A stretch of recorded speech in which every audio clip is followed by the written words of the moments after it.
Connecting to the recorder. Oh, well, good morning, everybody. My name is Mike Regan. I'm the Midwest Account Manager for NEC, representing the SL2100 line. And I'll do one of my patented slow rolling openings because, like I said, we had a bunch of people signed up for this. So we're gonna, I'll do a little intro, give more people a chance to sign on, but I am also recording this, so if we come up clean enough, I'll have a saved recording of this webinar as well. So this morning's little presentation is covers voice over IP and the SL2100 from an introductory standpoint. We're not going to get deep into programming on that. I believe Gordon does a webinar where he shows people how to program voice over IP phones. We're going to talk more from a sales standpoint and from a configuration standpoint as to what's needed both on the telephone system and on the network in order to successfully run voice over IP. Before we go ahead and get started, I like to tell everybody that I run a pretty informal ship when I do these webinars. I know we have a chat thingamabobber and you could raise your hand to ask questions, but I have a short attention span and that only serves to distract me. So as we go through the presentation, if you have questions, please do not hesitate to shout out and interrupt me and ask questions. You know, it's important, you know, I have a lot of information that I want to share from you, but it's also important that we get your questions answered. So as we go through and you have questions, y'all have questions, please feel free to ask away. Now, in order to do that, I do not mute phones because that just hinders the question and the Q&A. So please, if you can mute your phone at your end, do so. If not, please be mindful of your work environment and try to keep the background noise to a minimum because, again, I have a short attention span and I'll end up getting distracted and all that stuff. So, you know, please be mindful of the area where you're viewing this presentation, and if you can, mute your phone. If not, try and keep the background noise to a minimum. That way, I can keep all lines open and we can ask questions as we go through this. So, you see, in my own wiseacre way, I titled this, So Your Customer Wants Voice over IP. And what we're going to cover today is we're going to help you learn, you know, how to engage your customers when talking about voice over IP, because a lot of them will come to you and say, I need a voice over IP solution, and they have no idea what they're talking about. They don't know why they need voice over IP.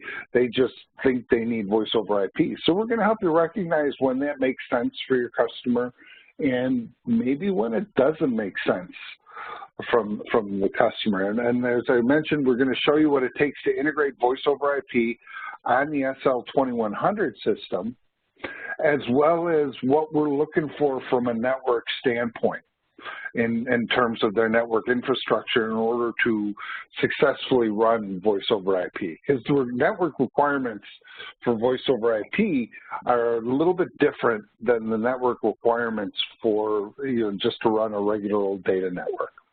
So we'll help you recognize and we'll actually show you some simple math on how to make that determination. All right. So when it comes to voice over IP, and you guys contact me, or my dealers contact me and say, I need a voice over IP system, I usually start with 3 questions. And it kind of takes me back to my like 6th grade social studies class when we were looking at journalism and, you know, 5 questions of journalism. Well, I took 3 of those questions: what, why, and how. All right, and that's kind of where my jumping off point with people when I talk about voice over IP, be it a dealer or if they bring me into an end user.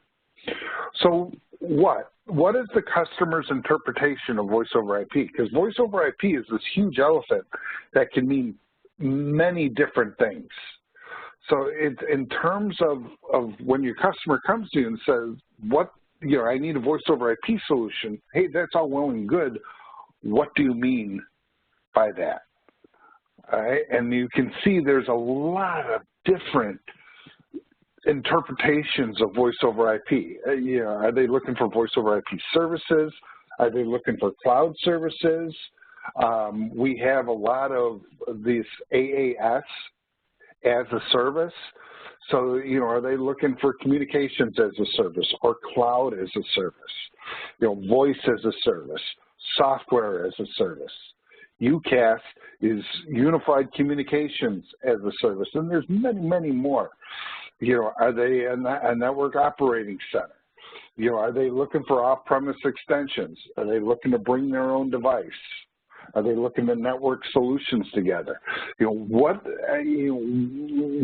need to kind of, voice over IP, when somebody asks for voice over IP, it's not like asking for off-premise call forwarding on a phone system. I mean, it's not just, voice over IP is not just another feature. It can encompass many different things. So we need to determine what their, what their intentions are, or what they feel they need voice over IP is, or what their interpretation of voice over IP. The next question is why, and this actually leads to a lot of misconceptions about voice over IP. Usually when I am in front of an end user or talk to those rare occasions when I'm talking with an end user about voice over IP, and I ask them why, well, why do you feel you need voice over IP? I get some interesting responses. And I've got a list of them here, and these are all interesting responses, but they're not exactly always accurate responses. The first one is, the end user will say, I want voice over IP because it's the latest and greatest technology. Usually I'll respond, they're half right. It's the latest technology. Whether or not it's the greatest technology kind of depends on their network infrastructure, because their network infrastructure plays a great role in the success of voice over IP. Another answer when I say, well, why do you need voice over IP? They'll come back and say, well, it's plug and play. I just plug I just plug your box into my network and I'm making phone calls. And it's not that simple. I mean, in theory, and we actually have in our voice over IP application and setting up voice over IP phones on the system, you can actually set up your phones to be plug and play phones, but that's just one small component of voice over IP. Another misconception is free long distance. That's not necessarily the case. They think they could plug in a voice over IP phone and start calling Bangkok, Thailand. In theory, you can, but if your network infrastructure isn't up to snuff, that means people can hack into it and make phone calls to Bangkok, Thailand. So in the free long distance, you'll see when you get involved with some SIP service providers, they charge for long distance. Not much, but they do charge for long distance, okay? Voicemail to email. This is actually a big feature, and people cite this a lot when looking for voice over IP. The thing about this, though, is it's not necessarily a voice over IP feature. We've been doing voicemail to email or email integration on our systems since about 2006, and that's before we even had voice over IP available in this channel. This has been the single biggest feature enhancement that we've done in the channel, but it is not a voice over IP application. It's actually a TDM application. All right. Same with CTI applications. We have some CTI applications, computer telephony integration.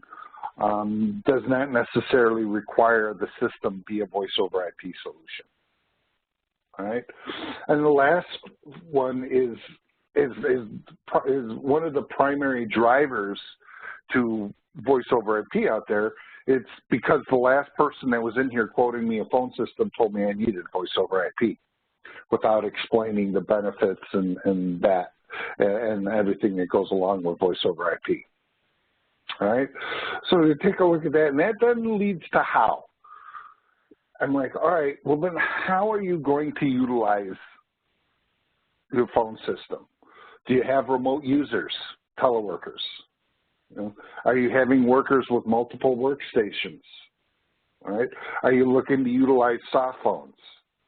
And that could be a third-party soft phone. It could be utilizing with our computer telephony integration, integrating tablet computers onto the system, things like that. You know. SIP trunks.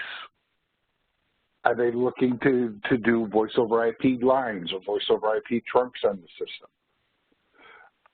Are they considering networking locations together? Do they have 2 or 3 locations and would like to have them all networked together? And then the big one that a lot of people forget about is adding more phones to a system without necessarily adding KSUs to the system. And we actually, it's actually a lot more easy to do that on the 2100 than it was on the SL2100. All right, and we'll talk about these as we move throughout the presentation. All right, so you know, based on those previous slides, I came up with some primary reasons for utilizing voice over IP on a system.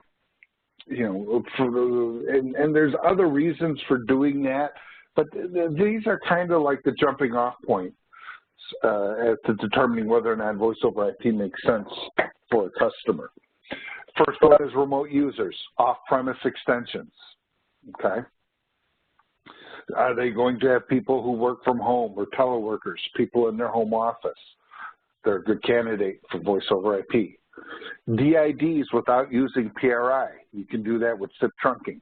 A lot of smaller businesses now are looking to utilize direct inward dial. But the way to, you know, before voice over IP, the only way to do that is with the PRI service. You know, but if they're a small business that only has 6 or 8 lines, they don't need a 23-channel PRI circuit. So you can accomplish that with SIP trunking. All right. Do they move extensions to different workstations? An example of this would be a school, where a teacher may work in 2 or 3 different classrooms throughout the day. With voice over IP, you can unplug from one network port, plug it into another network port, and their extension and their voicemails and all of their keys come up. All right, so with voice over IP, the simple way to think about that is programming stays with the device as opposed on a TDM system where the programming stays with the port. Okay, and then I have on here recurring monthly revenue, which you can see with SIP trunking, and we'll talk more about that later on in the presentation. And I really should update this slide to show the last, one of the last reasons, which actually makes more sense on the 2100, is if they're looking to add more phones, it's easier and in a lot of cases almost more cost-effective to add additional phones via voice over IP than it would be to add additional cabinets to the system. So let's say somebody has a 24 phone digital system and they're looking to add more phones. There's a real cost analysis that has to be done as to whether you would add that second cabinet or just add the phones via voice over IP. And in a lot of cases, voice over IP is cheaper. I just did a quote for somebody who was looking for a 70 phone system. And I quoted it out 2 ways. I quoted it out as a digital SL2100. I also quoted it out as a voice over IP solution. And with that many phones, it was actually cheaper to go voice over IP. Not by much, by a couple $100 bucks, but you know, voice over IP when talking about voice over IP with customers, understand that the cost of doing voice over IP is not necessarily in the telephone hardware, it's in the network. And we'll talk about that here more on this slide. So voice over IP considerations, reliability. Voice over IP is only as good as the network that it's running at. All right. So if the end user is running kind of a spit and wax paper data network, and you go and try and throw voice over IP on top of that network, they're going to have a lot of issues. All right. Which means the startup can be more if they need to redo their network infrastructure. That's where the cost of doing voice over IP is in their network infrastructure. And we talk about their network infrastructure here. You know, various industries can require separate VLANs, you know, medical, financial institutions, which could add more overall cost and more maintenance for you. So, you know, whether it be cabling, managed routers, PoE switches, you know, their network infrastructure, that's what adds a lot of costs when doing voice over IP. Okay, maintenance can be more unless they have a network person on staff, or you sign on to be their network person. Can they lower the phone bill doing voice over IP? Absolutely, possibility. The key is bandwidth. All right, and we'll talk about bandwidth in upcoming slides, but you know, if they don't have enough bandwidth on their network, then all of a sudden their phone bills will go up. All right. So some typical add-on sales when talking about voice over IP, and this is just, you know, thinking about you know, some things that would go along with if somebody wants voice over IP. These are some things you should automatically think about adding to the system. First is email integration. All right, that email integration is our voicemail to email, where we send out an email notification and attach a WAV file copy of the message to the subscriber. Okay. NEC is our desktop call control utility. It's a web-based GUI interface with the system that gives people desktop call control, and they can set up buddy lists and all that. Third-party SIP station license, which is required for doing soft phones or smartphone apps that also work on tablets as well. You would also need the third-party SIP station license if they're doing a voice over IP conference room speakerphone. And then contact center, which is done with the ACD, and we just introduced, oh, now I'm drawing a blank on it, on what we call it. We just introduced software that is like Contact Center. Thank you, In Control. We just introduced In Control, which is, again, a call. It shows you in both real-time and historical call usage, extension usage, and things like that. In Control does not require ACD, where Contact Center does require ACD. All right? So we need to, you know, kind of summarizing up this first portion, we need to make the determination. What type of voice over IP are they looking for? Are they just looking to run voice over IP trunks, or do they need voice over IP extensions, or do they want the system to be all voice over IP? You know, why do they feel they need voice over IP? All right, which rolls into how are they going to utilize the phone system, and how can voice over IP best serve them? All right, considerations, again, network infrastructure, network bandwidth, network maintenance. You see the common denominator when doing voice over IP is the network, right? And then don't forget about the add-on pieces that go along. You know, if somebody is looking for voice over IP, they would benefit greatly from some of those other feature add-ons that we talked about. All right. Benefits of SIP and what SIP is. SIP stands for Session Initiation Protocol, and that's easy for me to say. It's kind of the de facto standard when doing voice over IP. Now, is the majority, I would say 95% of the voice over IP applications out there use the SIP protocol. All right, the benefits, voice and data can share and use the same network equipment.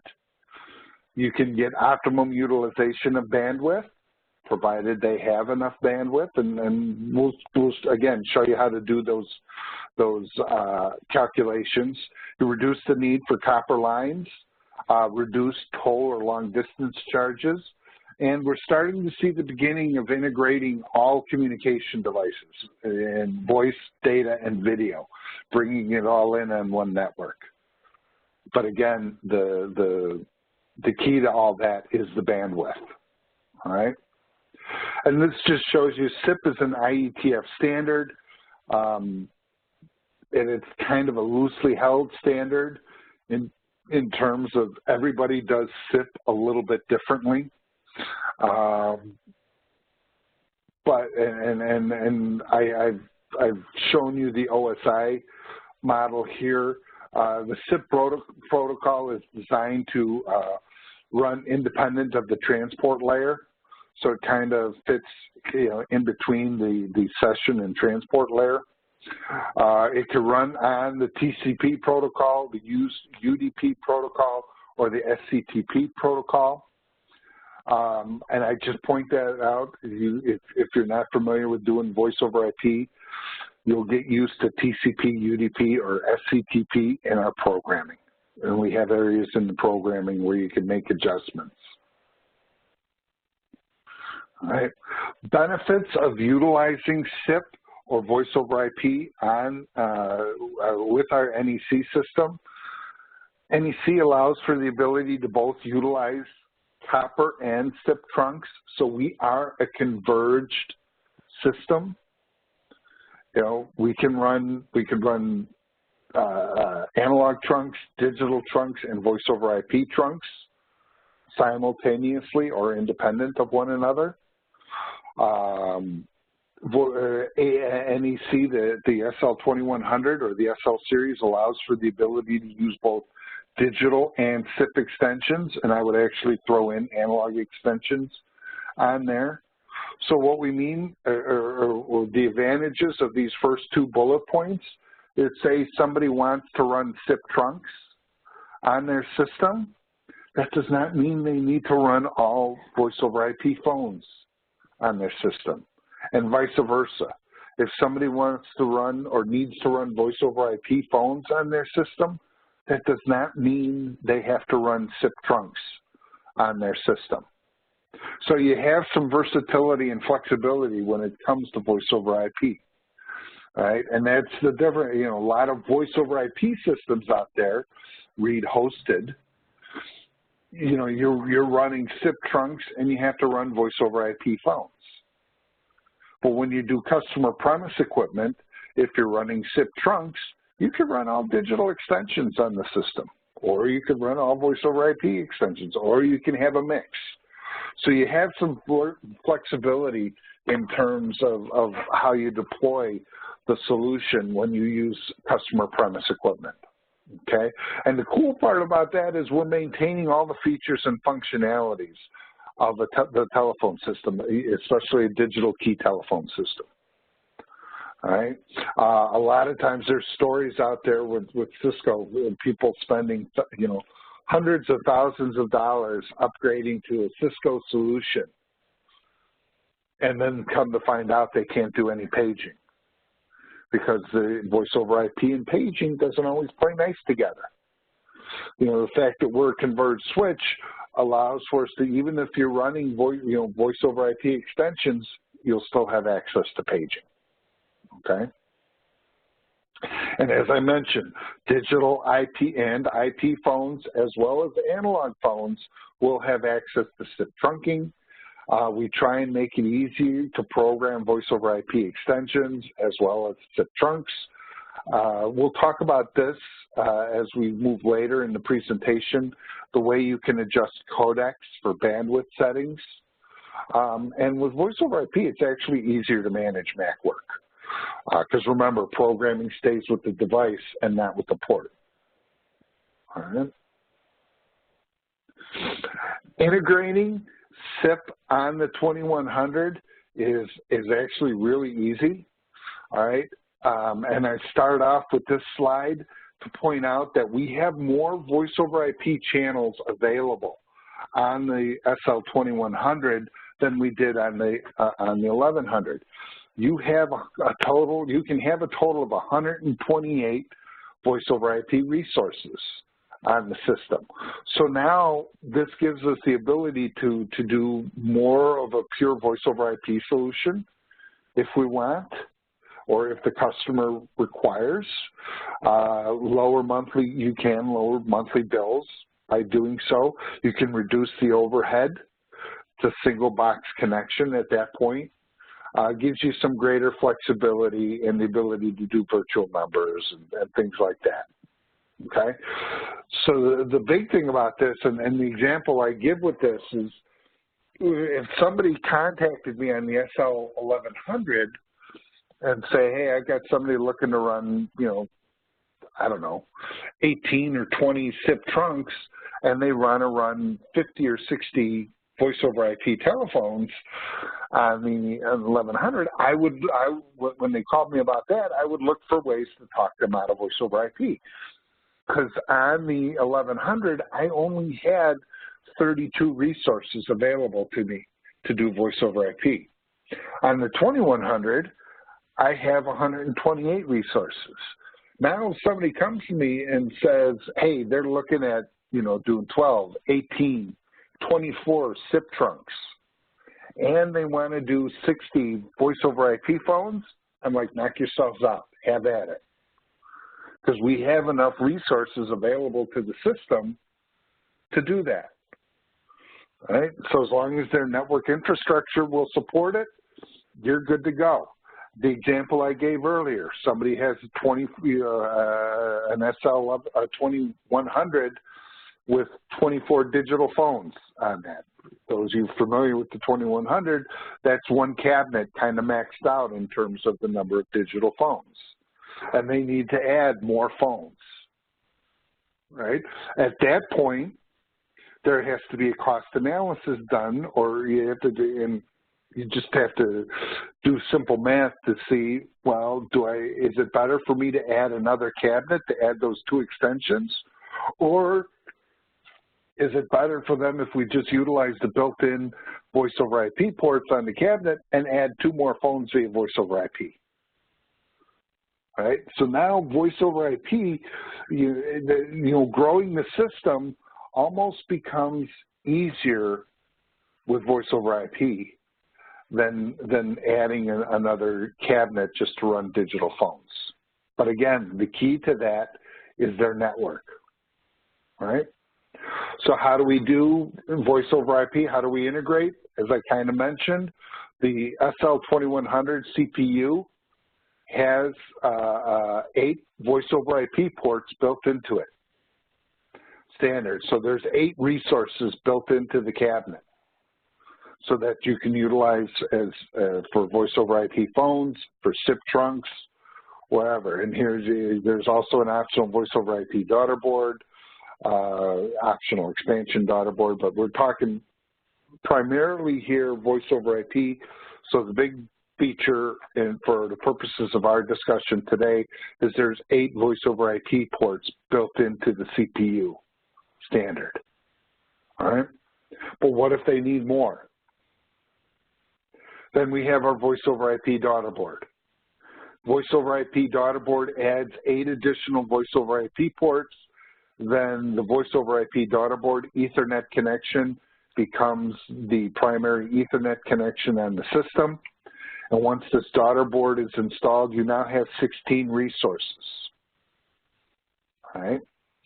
If you need beyond the 16 resources, then we have are 16-port voice over IP expansion licenses.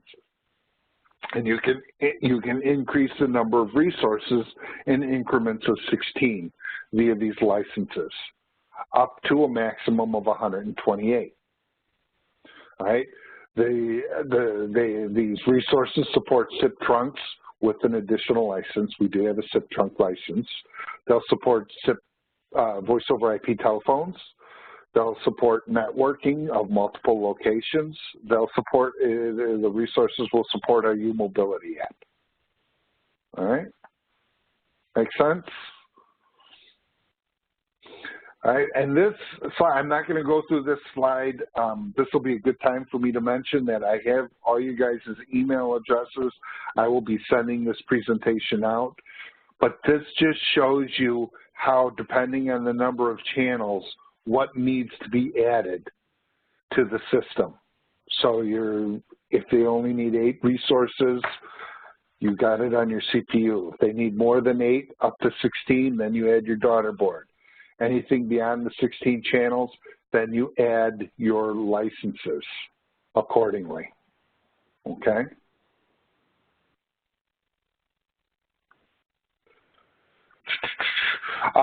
This I just mentioned, this is a slightly different change in programming in terms of DHCP client. Program 10.12.09 is a manual setting in terms of turning on and off the DHCP client. So you have to make sure that you're set properly in program 10.12.09. All right. Why did I put this slide in?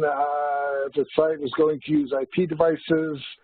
The programming is the same, whether or not the voice over IP daughter board is mounted or not. So these are the areas in programming that you'll need to address when setting up voice over IP. All right. Then we have our voice over IP telephones.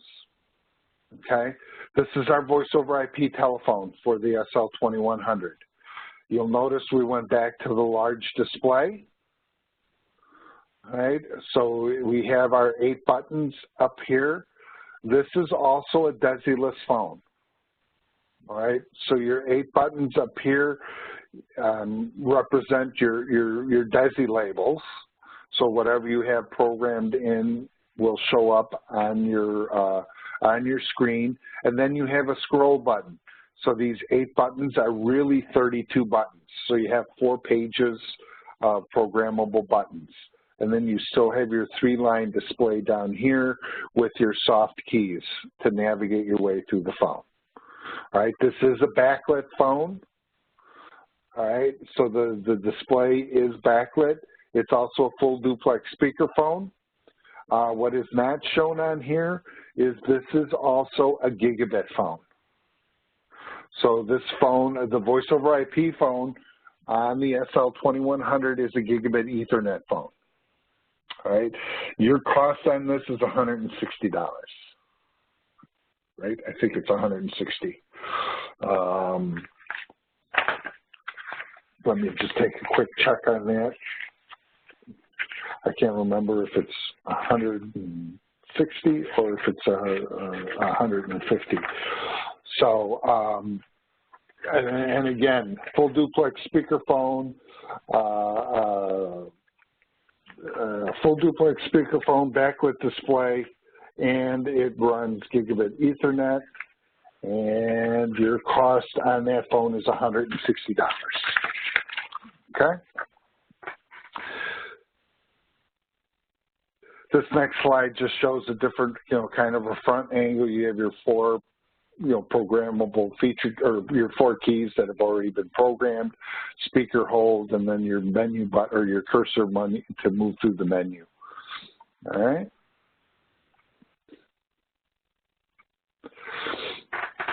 I also mentioned one of the other features of SL2100 voice over IP is networking. So I wanted to point out the networking. You can network up to 50 sites together, that's not really realistic because you're still limited to a total of 256 ports within the network. All right, so while on the SL1100, we maxed out at 5 locations, you can certainly do more than 5. So it would depend on the total number of ports and in terms of the SL2100 as to whether you can do 10 sites, 15 sites, maybe even 20 sites, again, depending on the size of the location. Just requires that you do your SLNet license in each location, and that you have enough voice over IP paths between the locations. So with the benefits of networking, you could transfer calls within the network, and you can make intercom calls within the network. All right. You can also do centralized voicemail and auto attendant, so you can have your voicemail reside in one of the cabinets on the network. You can have centralized trunks, and that could reside in one of the cabinets on the network. All right, so there's a lot of benefits and advantages to networking solutions. But the big thing with networking is it does require a managed network in between locations. Okay. And here's the integration of SLNet. SLNet supports up to 50 nodes or 50 systems with a maximum of 256 ports. All right. And the thing that I wanted to show on here is we do have interconnectivity between SL1100 and SL2100. So if somebody already has an existing SL1100 and they're looking at a new location, you can certainly, or another location that they want to network, you can certainly put a 2100 in at the other location and network it with the SL1100. But at that point, the least common denominator changes. Your number of channels goes to 32 because that's the maximum number of channels you have with the SL1100. And the number of sites is a total of 5 or 4 additional sites with the SL1100. Okay? So that's the networking. Now comes the fun part. All right, and that's integrating voice over IP on the network. All right, and what it takes to integrate voice over IP on the network and what we're looking for. All right, so the big thing, again, is voice over IP and SIP service is only going to be as good as the network it's residing in. If they're using a very basic network, and you go to introduce voice over IP, you're going to end up with very basic performance on the voice over IP. And when that happens, and when I talk about this slide, it doesn't matter whose voice over IP solution, NEC's or any one of my competitors, everything, it's the same for all systems. It's only going to be as good as the network that it's on. And when you install a voice over IP solution on a network that may not be very robust, the first thing the user is going to say is that there's a problem with the phone system. And there's not a problem with the phone system. The problem is within the network. And I guess the best way for me to explain this is I got a call once from somebody who I could tell when they introduced themselves, they sold hosted solutions, okay? And they said they had put one of their solutions in at a real estate office, and the owner of the real estate office couldn't stand it because they were dropping calls. They were, the quality of the call was terrible. And they were losing calls, and the phone system just wasn't working the way they thought it was going to work. And this person from the reseller said, well, if we put your system on and run it as a voice over IP, will it be better? And my answer was honestly no, because the problem wasn't with the hardware that they installed, at least the telephony hardware. The problem was within the network. They didn't have enough, clearly didn't have enough bandwidth to run voice over IP. So when doing voice over IP, we talk about doing, utilizing routers that do QoS. And QoS acts as a kind of a traffic cop to avoid collisions with both the data and the voice packets. QoS allows for you to prioritize voice packets through ahead of data packets, or vice versa, depending on what's more important to them. All right, and what that does is it prevents collisions. And when packets collide, they clog up the network, and then the network slows, comes to a screeching halt. So that's why we say voice over IP and SIP is only as good as the network that it's running at. So how do we account for this? All right, we'll talk a little about network requirements, and I'm going to talk about this, and you're going to see if you're reading ahead on this slide, we talk about requirements. All right, and I want you to think of requirements in terms of recommendations. This slide was written by our engineers, so of course they're going to say, oh, your network has to have this, network has. Yeah, understand a lot of that depends on how they're going to use voice over IP. All right, how the end user is going to use voice over IP. For instance, the network requirement for running 1 or 2 voice over IP phones at a remote site is going to be a lot different than running 6 or 12 or 18 voice over IP phones on site and then another 10 voice over IP phones remotely. 2 different types of network requirements. So we want you to use this information as a guideline when looking at their network, okay? So voice quality of voice over IP depends on a lot of different variables. Bandwidth, network latency, quality of service initiatives.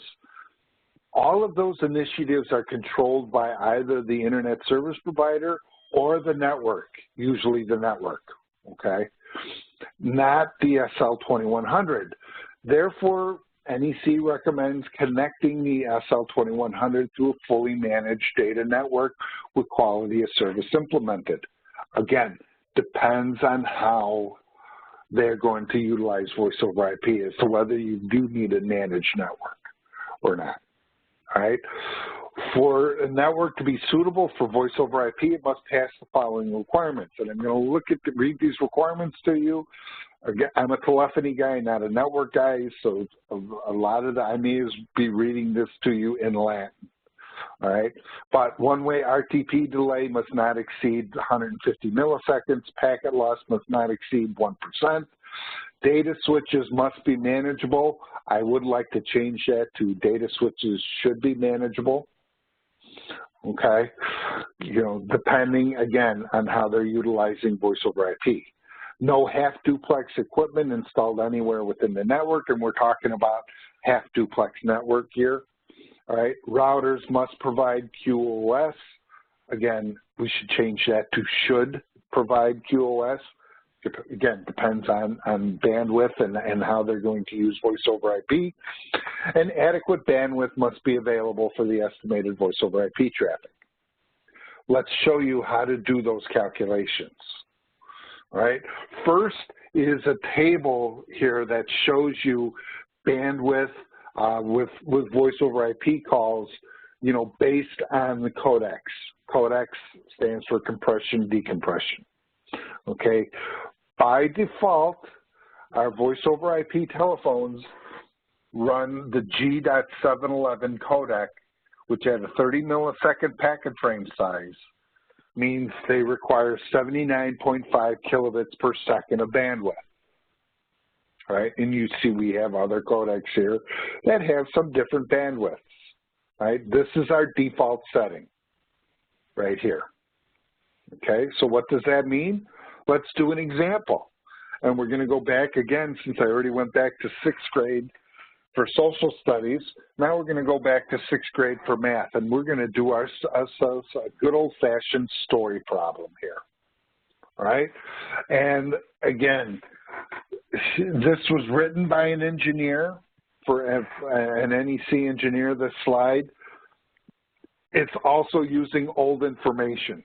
So, you know, don't laugh at the information that we're using here. The information is old, but it also helps us do easy math.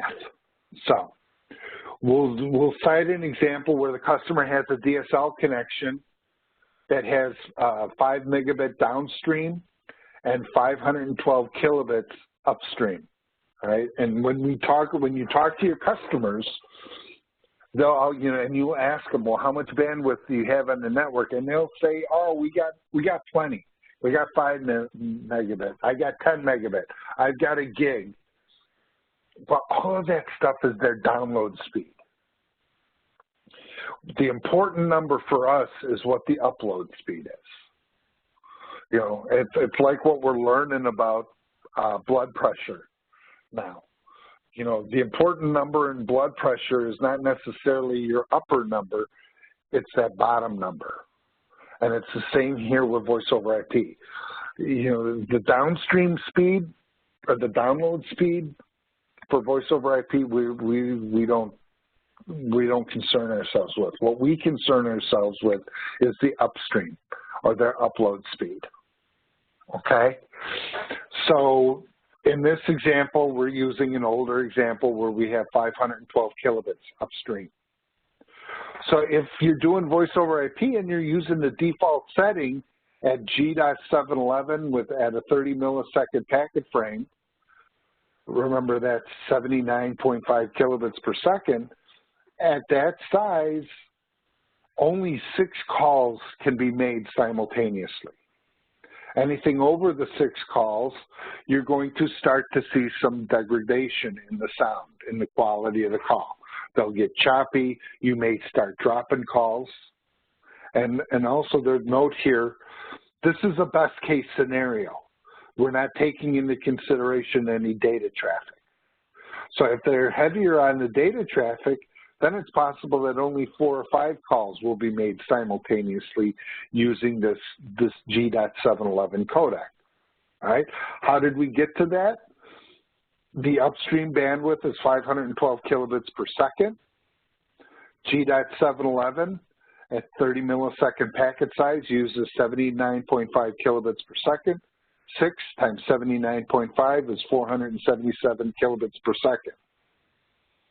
All right? If you go to that 7th call, it takes you over the 512K limit. All right?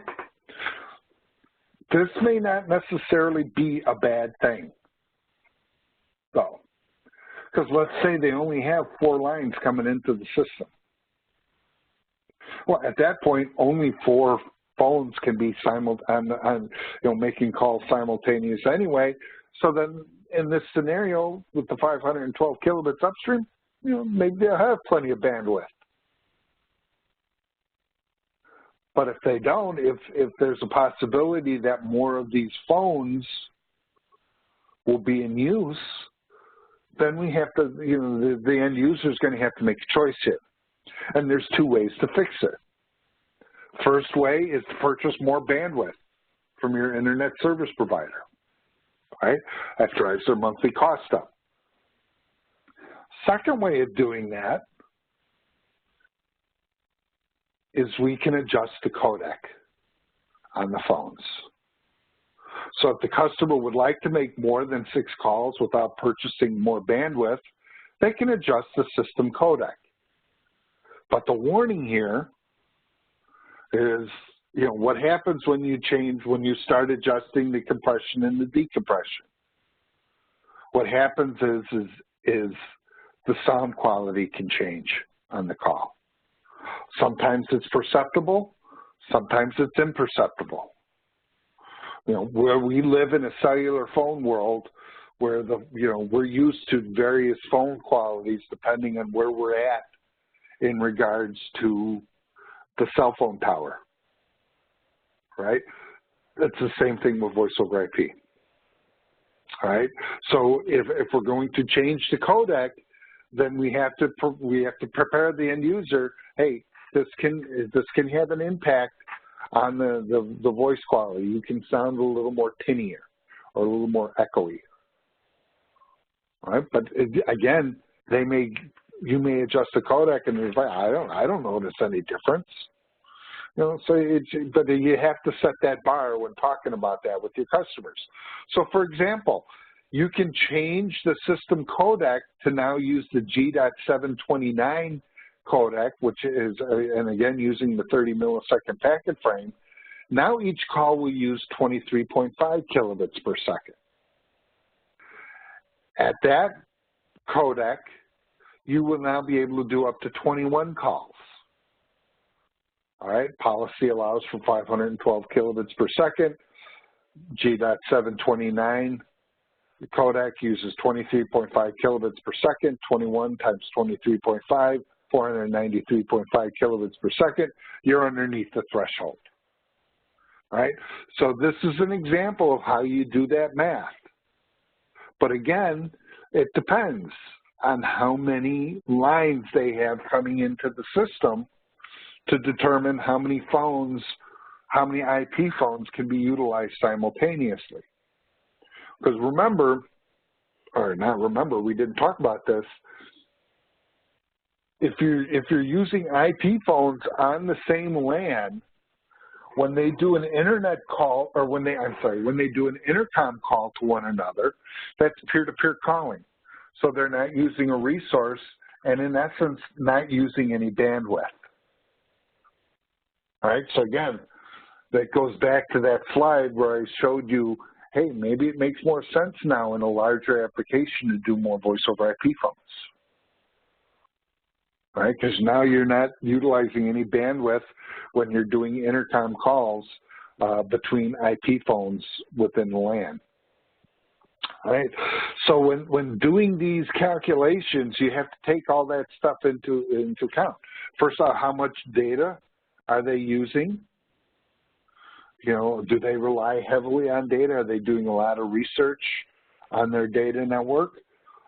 Then how many lines you have coming into the system, and how many phones how many IP phones will they need to be engaged simultaneously based on the lines coming in? And then you could do your bandwidth calculations based upon that information and determine, you know, hey, do they need to purchase more bandwidth, or can we adjust the codecs? Although you may get some, you know, a slight change in the voice quality. All right. So does that make sense? All right. So integrating voice over IP, to summarize, the 2100 is a converged switch. It'll run analog, digital, voice over IP trunks. It'll also run analog, digital, voice over IP phones. Right? In terms of what you need from the telephony standpoint, there are 8 voice over IP resources built into the SL2100 cabinet. When you go beyond those 8 resources, you need to add your voice over IP daughter board, and then beyond that, you would add your licenses. Then we have our voice over IP phones, and we have our SLNet software, and one other bullet point I should add to that is we do have voice over IP, or I should say SIP trunk licenses. I think it's $25 per line that you would add, and then you would dedicate a SIP resource to a SIP trunk. All right? And then in terms of the network, you know, it's their network infrastructure. What type of routers do they have? How important, or do we at this point need to add routers or manage routers with quality of service? And what is the bandwidth requirements of both their voice over IP, and how much bandwidth do they have on their network available to them? I should say that most of the time now with the ISPs, there does seem to be plenty of bandwidth available to run voice over IP. So then it's a matter of their network infrastructure. You know? And again, just to illustrate the point of how they're going to utilize voice over IP, you know, let's go back to the example where they're only running 1 or 2 voice over IP phones at remote locations. Maybe the owner wants a phone in their home office and somebody else with a remote phone in their home office. Then your bandwidth calculations aren't as important, and the network requirements aren't as important. I mean, if these are just going to be backup phones for when the owner wants to work at home, you can actually do that via NAT traversal and not set up a VPN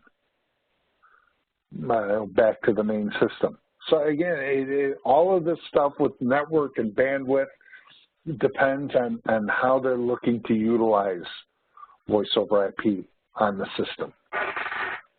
All right. In terms of support, y'all should be registered at our tech support website, www.necntac.com. Technical documentation is there, training videos are there. Certification training is not quite there yet. I think they're just finalizing the test and the questions for the test. But we do have our training videos there, especially for programming up phones and voice over IP phones. They're great videos for doing that there.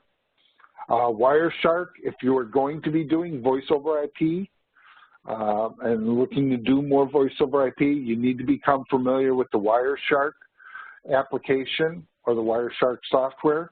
The Wireshark utility is a free download from this website, wireshark.org. And what that does is it's a network analyzer. It analyzes the network. It's a utility for network analysis.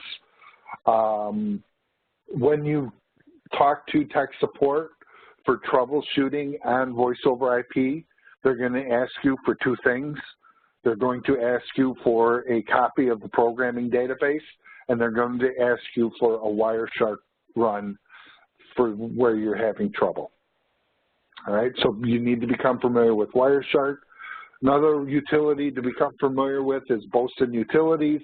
It is a utility for contacting or calculating networks in terms of the available IP addresses on a network, subnet calculator, wildcard math checker, all that stuff. And again, this is a free utility from boson.com. All right. And we got a blank screen.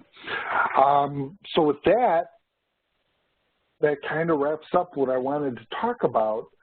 Y'all were pretty quiet during the presentation, so I want to make sure that we don't have any more questions. So at this point, I'd like to open it up to questions and ask away if y'all got questions. Is certification necessary for initial purchase and putting installation? Great question. No, it is not. Certification will be recommended once we have certification training up and running. And now I haven't checked. Last time I checked was about 10 days ago on our NTAC website to see if we had certification training up and running yet. Certification will be recommended. It is not a requirement for doing this. I mean, tech support will talk to you. The only requirements that we do have is in terms of tech support is that you're registered at our NTAC website and that you and your techs have a tech ID number. Because everything, every tech support incident gets logged to that tech ID number. All right? But great question, good question. It's something I should have addressed under the support. All right? Other questions? What else you guys got? Is there another? I'm sorry. Go ahead. Well, is there another video that you can recommend for the more in-depth IP addressing for the switch and for the telephones? The one that you mentioned earlier. I was looking on the website and I was trying to find where one might look for that. For programming networking devices? Yeah, well, basically, for the actual setup of the IP phones. Oh, for the actual for actually setting up the IP phones, there is, right, I think, 4 different videos on the NTAC website that covers voice over IP and setting up voice over IP phones. Okay, you wouldn't happen to know what they are, would you? I mean, I'm on the website and I was trying to find them and I couldn't. Ah, okay. Well, everybody else, bear with me. Yeah, everybody, bear with me for a second, and let me see if I can pull up the website for you, and we'll take a look at that. Yeah. So let me log on as if I'm a dealer. Oh, you know what? And I'm not sharing this. So you guys sit tight. Let me log on, and then I'll share this with you. So smoke them if you got them.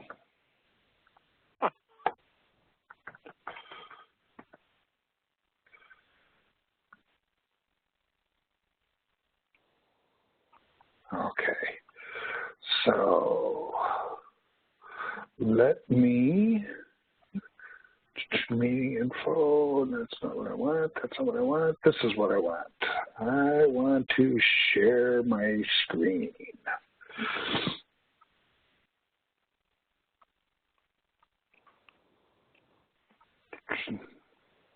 Okay. So y'all should be seeing my incredibly cluttered home screen, and now you all should be seeing, this is the landing page for NTAC, okay? So I'm going to go up here and change this to SL2100, and I'll come over here and select my answer type to videos, and there's all of the different videos, training videos available for the SL2100, and there we got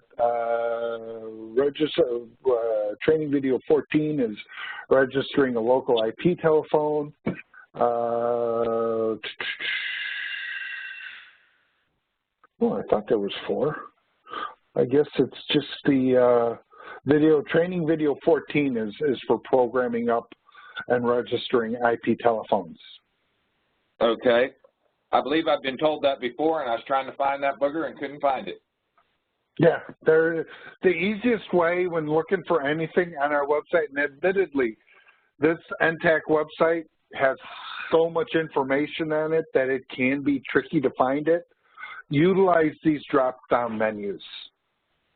You know, for instance, if you're looking for a particular manual, I could hit this drop-down menu and hit manuals, and the different manuals for the SL2100 will come up. As opposed to if I change this to any answer type, now I've got 3 pages of answers that you have to scroll through. So utilize the drop-down menu because it's easier to, it'll be easier to find. And then we also have our training here, SL2100, SL1100, quick start foundation videos and basic installation videos. You can access them from right here. And while we're talking, while we're at this part, and somebody is asking for, asked me earlier about certification training, let's take a quick look by clicking on training and course catalog. And I'm going to filter by product to SL2100. And right now we don't have the online certification training. We do have the 3-day intensive course, which is that we do down in Dallas, actually Irving. And this is where you can register for that. I'll have to bump our product manager and find out, you know, why the heck we don't have our certification training up right now. Okay.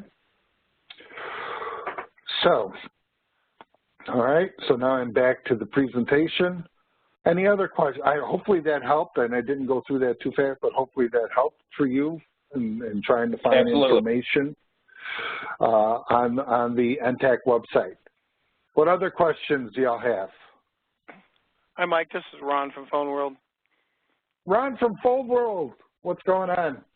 Hey, when you were talking about the IP telephones and bandwidth and like the 512 kilobits and all that, now when we figure putting a phone outside the LAN through either through a VPN or through the other thing going through the internet, if a customer's only got a DSL getting 512 by 5 by 512, you got we post to also remember that they're also downloading and uploading stuff off the internet, so we're peeling away from that too.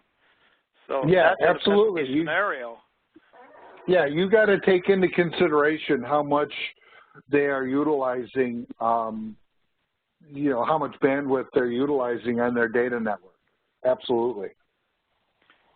Because we've got a bank that's got three SL1100s networked, and they're barely getting 2 or 3 calls because when the bank does a download at one of the other sites, it literally tears the intercom conversation apart until they're done with the download. So we also need to So at that point, you can adjust the codec, or they really need to purchase more bandwidth from their ISP. Right. That's what I tell them too, but they don't always think that's a logical solution. No, they don't, because you have you know, generally in this scenario, you have a guy who runs their network who needs to, you know, justify their job, and they're always like, well, no, there's nothing wrong with my network. Well, there's bandwidth issues. So, yeah, and that's you just hit the nail on what the primary challenge is for resellers when doing voice over IP. Well, they also need to know, as you know, that the latency, they can get latency when they're downloading something and not notice it, but on a telephone call, you get the chop and cellular phone picket fencing and stuff, then it really makes a big difference. No, absolutely. And this is all stuff that has to be taken into consideration, and that's, you know, a lot of times it's almost simpler to just build a separate network for voice over IP as well. But that goes into, you know, back to the discussion that I said earlier, is that really the cost of doing voice over IP is not necessarily in the telephony equipment. The cost of doing voice over IP is in their network and their bandwidth availability. And that you guys have no control over. Any other questions, concerns?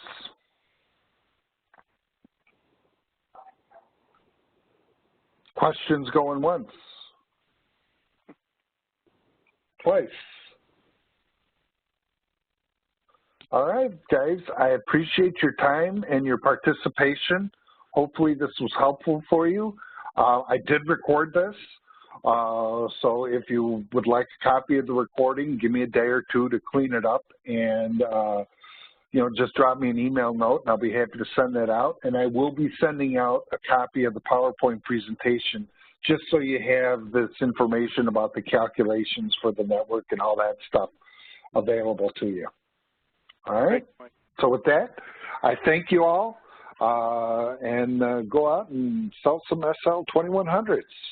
Thanks, everybody. Thank you, Mike. Thank you.